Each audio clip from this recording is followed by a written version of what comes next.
तो फ्रेंड्स, कैसे हैं आप लोग? पहचाना मुझे? जी हाँ, मैं हूँ आपका सन्नी मौर्य वंशी और ये है मेरा नया चैनल। अच्छा, जिस पर अब सिर्फ महाभारत से रिलेटेड वीडियोस आएंगे। ठीक है। जी हाँ, इस वीडियो के साथ मैं ये अनाउंस करता हूँ कि आज के बाद से कर्ण और महाभारत से रिलेटेड जितनी भी वीडियोस आएंगी वो इसी चैनल पर आएंगे। ठीक है। वहीं बात करें हमारे पहले वाले चैनल सनातन सुप्रीमेसी की, तो उस पर अब सिर्फ भगवान शिव और उनके रिलेटेड टॉपिक्स को कवर किया जाएगा।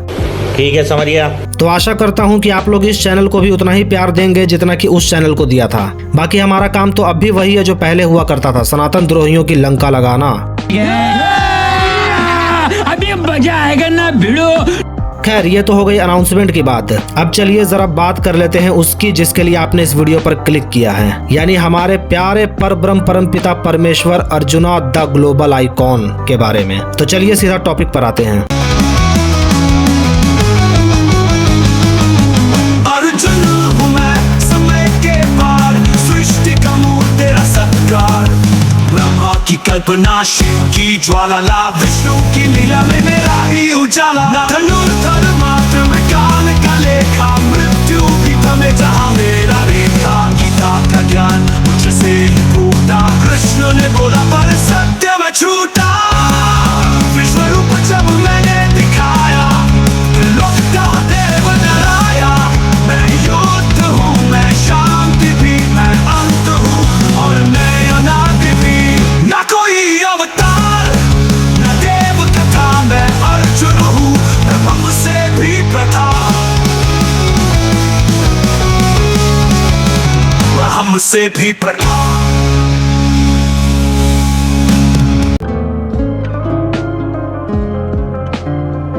तो मेन पॉइंट तक जाने से पहले हम कुछ बेसिक सी चीजें जान लेते हैं कि अर्जुन की क्वालिटीज आखिर किससे और कैसे मैच करती हैं। तो चलिए शुरू करते हैं। तो सबसे पहले तो महाभारत में ही हमें ये देखने को मिल जाता है कि अर्जुन जी परब्रह्म हैं।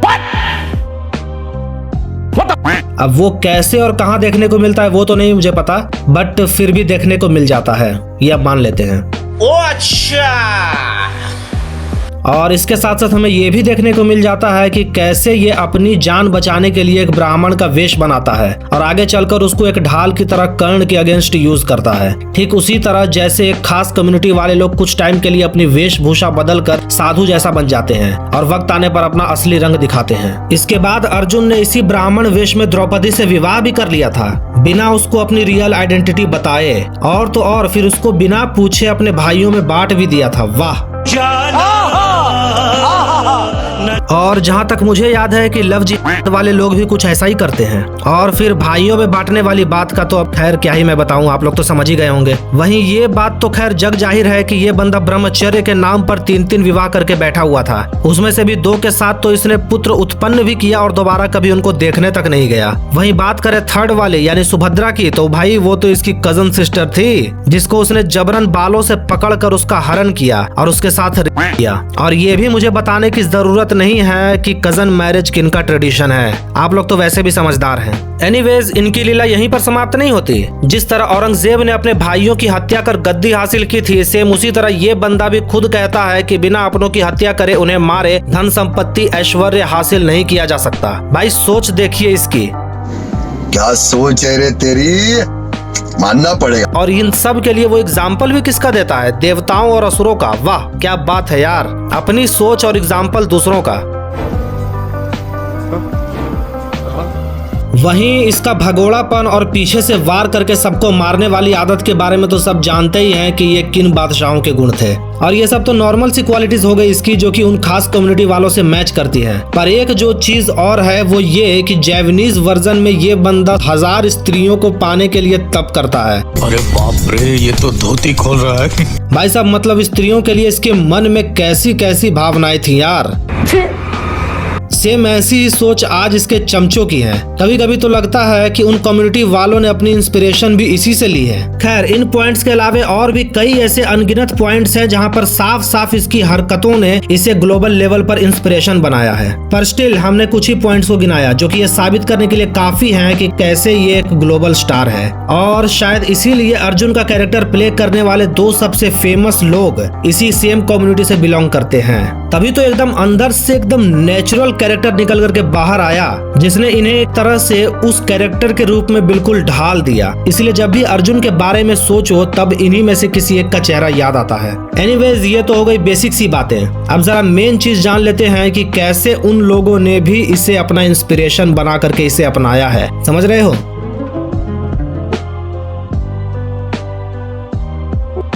अब तक तो हमने बस उसकी क्वालिटीज मैच करवाई हैं पीसफुल कम्युनिटी वालों से, क्योंकि वैसे भी ये लोग अर्जुन की लिटरली एक भी क्वालिटी महर्षि नर से मैच नहीं करवा पाए हैं इतने सालों में। पर कोई ना, हमने मैच करवा दी। और सिर्फ मैच ही नहीं, बल्कि ये बंदा तो उन लोगों का ब्रांड एम्बेसडर था यार। कैसे, नहीं समझे? कोई ना, चलो मैं ही बता देता हूँ। तो शुरुआत करते हैं शहाबुद्दीन से, जो कि काइंड ऑफ सुल्तान था कश्मीर का, और ये मिड 13th सेंचुरी के अराउंड कश्मीर पर रूल करता था। इन्फॉर्मेशन की माने तो ये शाह मीर डायनेस्टी से बिलोंग करता था। पर ये तो हो गई ऊपर की बात। अब अंदर की बात मैं बताता हूँ। अंदर की बात ये है कि ये बंदा बिलोंग तो शाहमीर डायनेस्टी से करता था, बट ये तो उसके एम्पायर की बात हो गई। जबकि ये खुद को जिनका वंशज मानता था, उनका नाम सुनकर आप लिटरली शॉक्ड रह जाओगे। अरे कहना क्या चाहते हो? ये अपने आप को पांडवों का वंशज मानता था।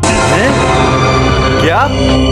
ये क्या बक रहे हो? जी हाँ, ये खुद को पांडवों का वंशज मानता था। और पांडवों का वंशज मतलब आप लोग समझ ही गए होंगे कि ये खुद को अर्जुन का वंशज बताता था, क्योंकि मेनली उसी के पोते से इनका वंश आगे बढ़ा था। तो डायरेक्टली और इनडायरेक्टली ये खुद को अर्जुन का ही वंशज मानता था। ये बड़ी अच्छी बात कही आप। मतलब देख रहे हो, अर्जुन की कीर्ति इतनी थी कि इनसे हर कोई इन्फ्लुएंस होना तो छोड़ो, सीधा इनको अपना बाप मान करके बैठा हुआ रहता था, फिर चाहे वो किसी भी कम्युनिटी से क्यों ना बिलोंग करता हो। यहाँ तक कि वहाँ पर यह भी बताया गया है कि शायद ही कोई मुस्लिम शासक कभी खुद को पांडवों के वंश से जोड़ने की कोशिश करेगा। पर यार, इसने तो लिटरली क्लेम कर दिया। एक घर का आदमी ऐसा कर कैसे सकता है? आखिर ऐसे ही थोड़ी इनको अर्जुना द ग्लोबल आइकॉन कहते हैं। झुक के रहना पड़ेगा मेरे आगे, क्योंकि मैं अपने में खुद हीरो हूँ। दुनिया के सारे नीच और दोगले इंसान इन्हीं को अपना बाप मानते हैं।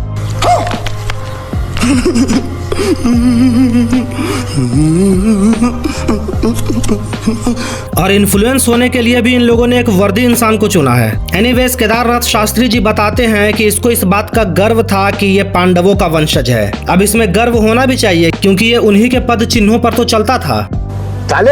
हालांकि इसके बाद वो ये भी बताते हैं कि शहाबुद्दीन ऐसा करता क्यों था, जिसके लिए वो ये कहते हैं कि इसके पूर्वजों ने कश्मीर घाटी के हिंदू राजाओं को हराकर वहाँ जो कब्जा किया था उसे जस्टिफाई करने के लिए ही वो ऐसा बोलता था, ताकि ये खुद को एंशिएंट इंडिया के लूनार रेस से कनेक्ट कर सके। अरे साला, तो अलगे फ्रॉड चल रहा है। मतलब देख रहे हो, अर्जुना द ग्लोबल आइकॉन से इतना ज्यादा इन्फ्लुएंस्ड कि अर्जुन वाली ही टेक्टिक यूज कर ली। जैसे अर्जुन ने अपने ही परिवार को मारकर गद्दी हथियाने के अपने कार्य को जस्टिफाई करने के लिए देवासुरों का एग्जाम्पल दिया था, वैसे ही इसने जिनसे इंस्पायर होकर जस्टिफाई किया उसके लिए खुद को उन्हीं का वंशज बना लिया। नाइस भाई, मान गए यार। और अगर एक बार को मान भी लें कि इसने खुद को पांडवों का डिसेंडेंट क्लेम नहीं भी किया होगा, क्योंकि जैसा कि बताया ना कि शायद ही कोई मुस्लिम शासक खुद को कभी इनका वंशज बोलेगा, क्योंकि ये खुद भी जानते हैं कि ये पांडव इनसे भी गए गुजरे हैं। मजाक से हटके अगर इसने खुद से ये क्लेम नहीं भी किया होगा, तो भी जिसको इसने अपनी महिमा लिखने के लिए हायर किया था उसने इसके चाल चलन को देखकर ही शहाबुद्दीन को पांडवों का वंशज बोल दिया होगा, क्योंकि ये चीज तो लिखी हुई है। यानी हर सेंस में परब्रह्म परमपिता परमेश्वर अर्जुन जी ही इसके पूर्वज निकल रहे हैं। तभी तो मैं सोचूं कि इसके लक्षण हमेशा शक्ति कपूर वाले जैसे पुरानी फिल्मों के शक्ति कपूर वाले जैसे ही क्यों थे। मतलब यार, लिटरली एक सुल्तान अपने कांडों को जस्टिफाई करने के लिए खुद को पांडवों का वंशज बता रहा है, ताकि ये लोग देखें कि इसने तो वही किया है जो कि अर्जुन ने किया था। ठीक वैसे ही जैसे कली पुरुष ने अपनी वासना के लिए पांडवों का एग्जाम्पल दिया था। कुछ भी मतलब लिटरली यार, ये सब तो छोड़ो, कली पुरुष तक इन पांडवों से इंस्पायर होकर रखा हुआ है। नहीं सारुण के यहाँ कुछ तो गड़बड़ है, जरूर कोई ना कोई गड़बड़। निषाद चरिता श्री हर्षा के अनुसार दमयंती के स्वयंवर के टाइम पर कली और कुछ देवता उस पर मोहित हो जाते हैं। तो कली वहाँ पर बोलता है कि endeavor to help me, let us five enjoy her sharing her among us, as the five Pandavas did Draupadi. सोचो, इवन कली पुरुष भी इन पांडवों से इंस्पायर्ड है। तुम लोगों ने दरअसल मुझे गेल समझ लिया था। तुम लोगों ने ये सोच लिया था कि ये तो कोई नल्ला बेरोजगार है, तो छपरी है, इसको तो जैसे घुमाएंगे वैसे घूमता चला जाएगा। और ये सब बुक्स में लिखा हुआ है, हम अपने मन से नहीं बोल रहे हैं। और ये book archaeological survey of India ने खुद अप्रूव किया है, तो इसकी ऑथेंटिसिटी पर सवाल उठाने की तो सोचना भी मत। मतलब हर कोई अपनी नीचता के लिए अर्जुन का एग्जाम्पल दे रहा है, और दे भी क्यों ना, पूजनीय अर्जुन जी के कारनामों का नतीजा ही तो है, फिर भले ही वो कर्म की जगह कांड ही क्यों ना कर दें। खैर सिर्फ शहाबुद्दीन और कली पुरुष ही नहीं, बल्कि और भी कई ऐसे महानुभाव हैं जो कि इनसे इस कदर इंस्पायर हो रखे हैं कि अब क्या ही कहें। तो चलिए अर्जुन जी के कुछ और अवतारों के बारे में भी जान लेते हैं।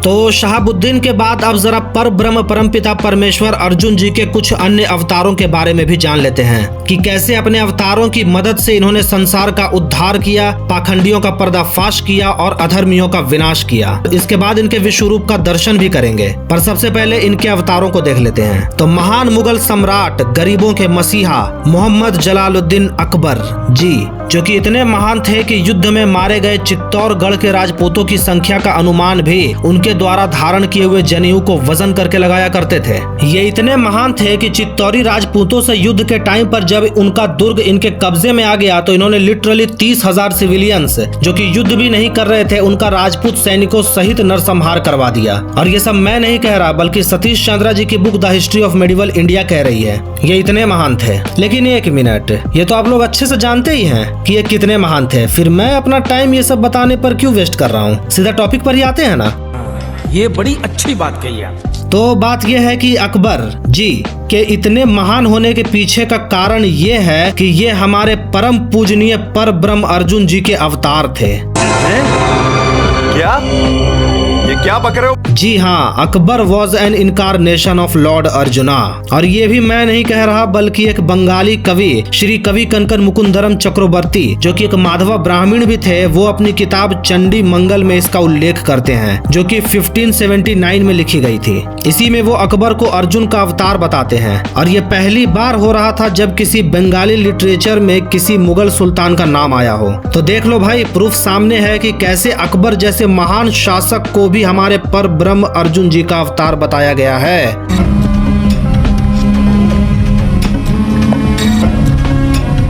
और चूंकि अकबर अर्जुन का अवतार है, इसीलिए ही शायद उसको इतनी भसड़ मचाने की परमिशन बाय डिफॉल्ट मिल गई, क्योंकि इसी टाइप की भसड़ तो अर्जुन जी भी मचाते थे, एज यू नो। आखिर ऐसे ही तो धर्म की स्थापना होती है।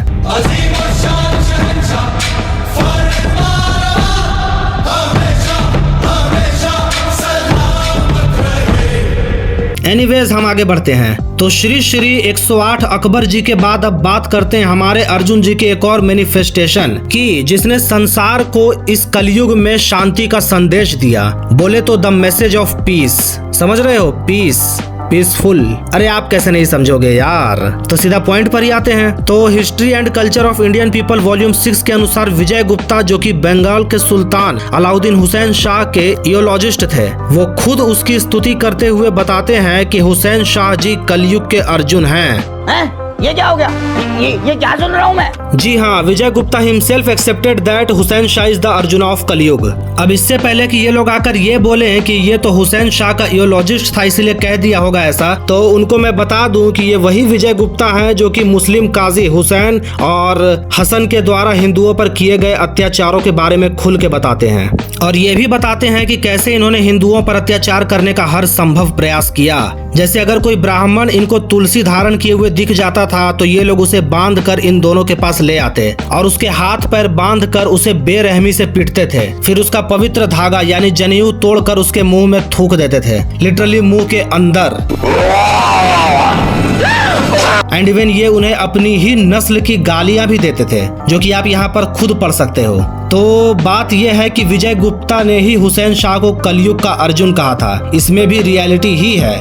ओ अच्छा। हालांकि इसको हम एज इट इज नहीं लेंगे, क्योंकि यहाँ पर उनका मतलब ये था कि हुसैन शाह और अर्जुन ये दोनों ही अपने अपने युगों के सबसे बड़े सतरंगी हथियार सबसे बड़े सेलिब्रिटीज थे विजय गुप्ता जी के अकॉर्डिंग। इसलिए हमारे ग्लोबल आइकॉन अर्जुन जी को डाई पोटेशियम ऑक्साइड लोगों ने अपने किए गए कांडों के लिए ब्रांड एम्बेसडर बनाया है। अब क्या करें यार, इनके खुद के ही काम ऐसे ऐसे थे कि लोग उन्हें आगे करके कुछ भी भसड़ मचा सकते थे।